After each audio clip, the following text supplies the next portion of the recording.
Alright, how's it going, y'all? So, I was able to look at a trial from Peacock. Alright, if you already seen it, that's cool. If not, you can look at this documentary on Peacock. Yep. Called Making of a Bad Boy. Basically, it's a documentary about Diddy. Okay, so here's my reaction to it. It is what it is. I mean, if you, ladies and gentlemen, have been keeping up with what's going on, you know a lot of this stuff anyway, all right? Particularly after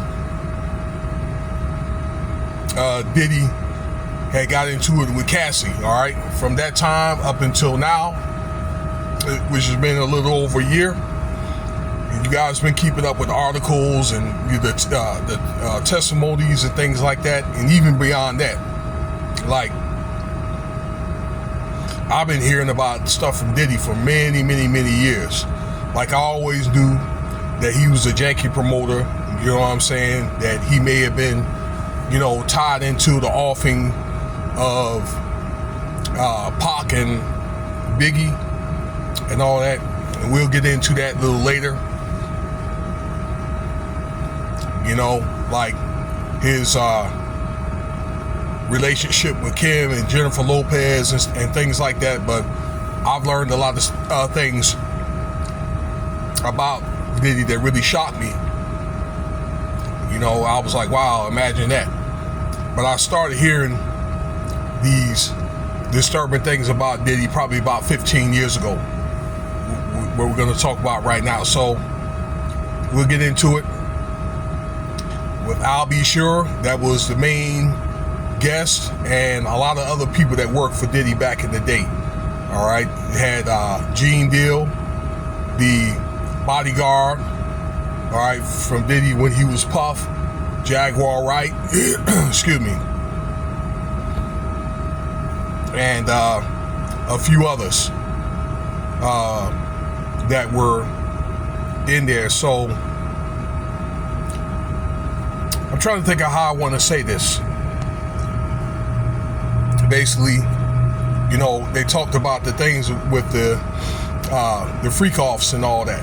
Okay, where there was a guy that worked for an employee for Bad Boy, where when he got recruited, he was able to, he got awarded the jacket, and Diddy said, go out and go get girls for these parties. Okay, so that was his job, to recruit girls for these parties, and he probably done it under extreme duress. If he was going to work for Bad Boy, he had to go to do the things that he needed him to do. Okay, many of the girls were alleged to be underage. All right, there was a testimony that there was a SA case where Diddy and some other men had put a remote control in this girl's, her stuff. And actually there was a police report filed, and Peacock had asked for that police report, and the police station did not give them that report. So that basically tells you something, that there's some truth to it. It probably did happen. Okay, so it was something in that report they did not want them to see. So that gives everything away right there. But your boy, I'll Be Sure, it said a lot of shocking stuff that I already knew. Okay, I'll Be knew Diddy. They both had children with Kim Porter back in the day. He basically went on to say, look, he felt as though, he said this, that Kim Porter was off by Diddy, because Kim Porter indeed had a diary. I remember making a video about this twice, from the author and from from Kim telling I'll be sure of this. Okay, I just made a video about that a couple of days ago, where she had a diary that she kept notes, and actually I was able to read or listen to the audio version of it from another podcaster. Pretty disturbing, where she talks about Diddy's strap-ons and things like that, okay, and being with other men, women, and children, and she was about to blast him, okay, making that book, and he knew about it, and then she got offed, okay, where somebody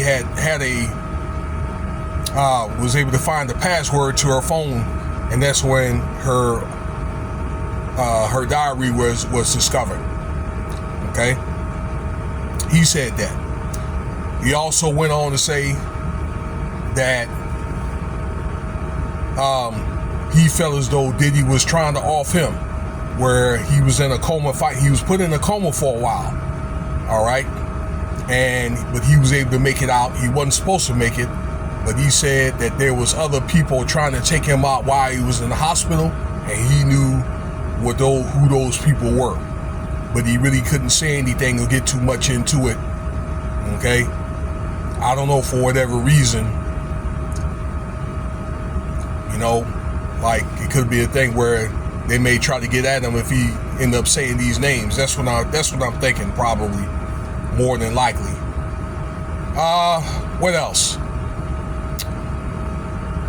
Jaguar Wright had said a lot of things about Diddy that turned out to be a lot of stuff that turned out to be true. Excuse me. Gene Deal, the bodyguard. I made a couple of videos about this man where he talks about the parties, more specifically that he thinks Diddy had set Big up. And I can remember listening to him maybe 5 or 6 years back, and talked about how it happened at that Vibe Award show, okay, where they was leaving, okay, he knew the route, where he basically told the drivers and all that, or Diddy, to run 3 lights, okay, and they didn't run those lights because they wanted whoever the shooter was to catch up with him and shot through that truck, okay. So the offers, or I'll say the people who did it, they knew the route, they knew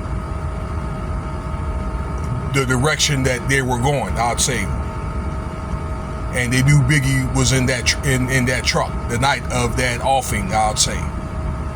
Okay, so that, and basically at the end of the video, or end of this documentary, that it felt that Diddy was pretty much the devil. So, but your star,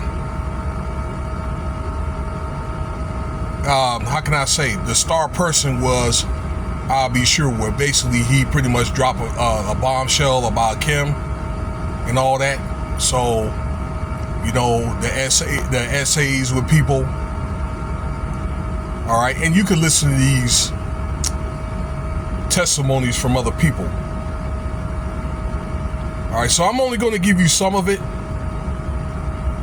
I'm not here to storytell. Look at the the documentary for yourself. And it's already stuff, like I say, the stuff that has already been talked about. Okay? I mean, I made several videos about it. I don't know, 25, 30 videos. Okay? But that's going to be my time there. Thanks for listening. If you like what you heard, subscribe. Let me know what you think about this video. Throw your likes up. And rate. Cash App $Winston Spivey if you want to donate.